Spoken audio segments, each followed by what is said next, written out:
Hello, tennis fans. This is Shane Lambert. I've got a touch of the flu, so you'll have to pardon me if I clear my throat a few times during this. I just want to talk about my most recent article at movietvtechgeeks.com. So there's a look at the website, movietvtechgeeks.com. So my most, I already discussed this article, Alexander Zverev winning Rome.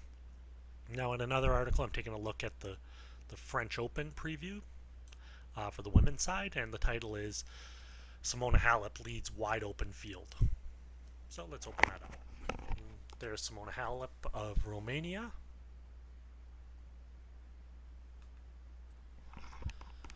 Now, the one glaring kind of fact with the 2017 French Open women's draw is that we're missing a bunch of key players. Serena Williams, maternity leave. Victoria Azarenka, she's still on maternity leave. Maria Sharapova won't be in the tournament because of, I would say, just politics. I do think that she deserves a wild card if they wanted to give it to her. I guess it was their choice not to, and that's fair enough, but I think it was a mistake. I think they're wild cards, they're only ever given out for to put butts in seats. They're not an earned thing in a lot of ways, not in a tennis earning kind of way. But I don't like how the other players ganged up on Sharapova and are very much punishing her, despite the fact that she already served one of the lengthier suspensions in recent times for a first-time offender. But basically, the 2017 French Open is going to be diluted. You can talk about Petra Kvitova coming back, but players that come back, they don't just hit their good form right from the start usually. It takes a little while, so we'll have to see what happens with her. So here I look at the favorites, and I list the betting favorites for starters. So that's Simona Halep, Elina Svitolina, Garbine Muguruza, Svetlana Kuznetsova, and then a trio of kind of peripheral contenders, Mladenovic, Kerber, and Karolina Pliskova. Then there's some more peripheral players as well. So with Halep, of course, she made the French Open final. That was 3 years ago. She hasn't been back to a Grand Slam final since, but she's playing pretty well right now. As a favorite, I do not like her. I actually like Kuznetsova as the favorite. She's the fourth favorite. Of course, with Kuznetsova, really, if you looked at the top 10 favorites, who's the best tennis player? And I don't even look at who's playing best right now. Don't look at career high rankings or nothing like that. Between Halep, Svitolina, Muguruza, Kuznetsova, Mladenovic, Kerber, Pliskova, Wozniacki, Sigmund, Konta, and Kasakina, who would you say is the best player? And I would be hard not to say Kuznetsova. You could go with Kerber. That you could make an argument there. But Kuznetsova, I think she's just got the most upstairs. She's won 2 Grand Slams, one on the French Open in 2009. She won the 2004 U.S. Open. Certainly some of the players in that list are younger than her. In fact, I think they all are. But they do have the time to disprove themselves or prove themselves more to be better than Kuznetsova. But it's hard not to have the most confidence in her. She has been playing well. Was in the, I believe, either Miami or Indian Wells final. Won some matches on clay. Doesn't have the titles, but if it came down to a big match moment, I'd have more confidence than Halep and Svitolina. Muguruza, she could beat Kuznetsova, but Muguruza hasn't played well since last year's French Open.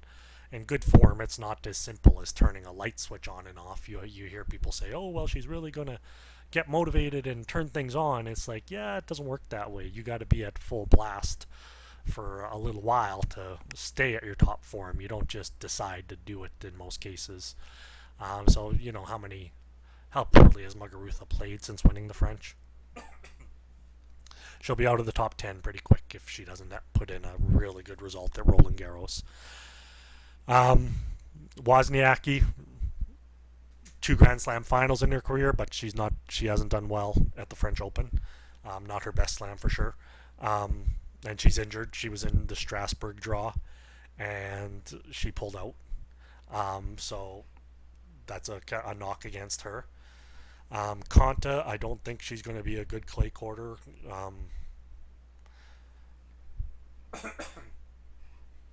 I like when I go with a clay courting pick, I generally like a player that's got a bit of muscle. Um, I'll tell you why. It's not 100% thing. Like Justine Henin wasn't a robust player, and she is very good clay courter. But a lot of clay court tennis is different from all other tennis in the sense that you'll play in the rain for a little while. You can play in a drizzle, and that's important because the ball can get waterlogged. There can get some mud on the ball, some dirt, and if you got this tennis ball that's usually very light, and all of a sudden you add 30% to its weight, it becomes a little harder to control with precision. That doesn't mean that you have to be an Olympic lifter to handle the racket hitting the ball, but you want to keep in mind it's not about just hitting the ball. It's about controlling it with as much precision as you can, and it's the muscular players who often win in the rainy conditions. If you take a look at some of the upsets last year, Stosur I think took out Halep, or she took out Radwanska, and then I forget the other player's name at the moment. There was another fourth round upset. Those were both kind of lean players losing to ones that were a little bit stronger physically. Of course, Stosur really her fitness, her physical strength is pretty much second behind Serena Williams. Like Stosur's fitness, I mean, weightlifting, it's kind of like Elena Demencheva in terms of the seriousness of the athleticism that nothing's taken for granted. She doesn't just focus on the cardio and taking whatever she can get. She actually has really strong arms. And I think that's why she did well at the French Open last year. I think the rainy conditions, she was better built for it. And of course, she made the final. I think that was 2010, and she was in the semifinals in 2009 as well. So you can see, it's her best slam except for the U.S. Open, I guess, which she won.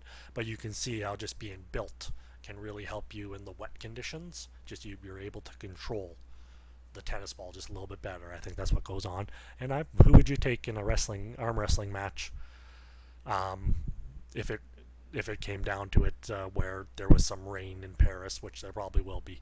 I think Kuznetsova survives in a rainy match more than the other players. You look at Halep, Svitolina, kind of on the slender side.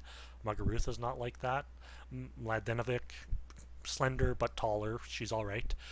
Kerber, very slight. Pliskova, slender again but taller. Wozniacki's got a little bit of meat to her, but she doesn't. She plays a very passive, safe game. The other players, they don't stand out. Kuznetsova is the one that stands out to me. So I would actually make her the favorite. I like Svitolina as the second favorite. She won Rome. She's actually the year to number one tennis player this year. She's done her one good slam was at the French Open, I think 2 years ago in the quarterfinals. I like Halep as the third favorite. And then, who else did I say? Can't contradict myself. I like Mladenovic for fourth favorite. She did win the French Open doubles tournament last year, so she knows something about the court. And where did she make the final? It wasn't too long ago. Might have been Madrid. No. Stuttgart. I think she was in the final. So, she knows what she's doing, and she's in the prime of her life. She seems to be more confident than she was. When you follow tennis a lot and you watch these players in their matches, you see when their swagger changes. I remember when Raunic's swagger changed at the start of 2016. Um, there's just the fear goes out of the eyes, and there's a walk to them a bit more. Mladenovic, she's more confident out there than she was a year or 2 years ago. She knows what she's doing, and that's going to help her. It keeps you on your front toes instead of your back toes, or your back heels, pardon me. So I liked her as the fourth favorite. I did not like having to pick a fifth favorite, and I do not like having to pick anybody after that. But for a fifth favorite, I said if you twist my arm, I'd go with Dominika Silbukova. We all know how good she is. She made the French Open semifinals once. Grand Slam finalists on the wrong surface. She's dangerous.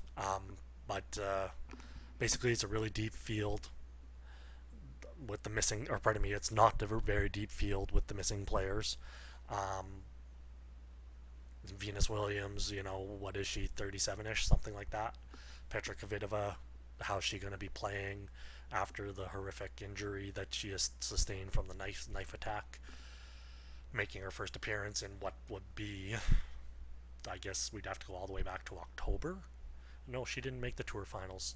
You'd have to go all the way back to like September, October-ish to find a competitive tour level match, I think. So, you don't just step onto the French Open and win.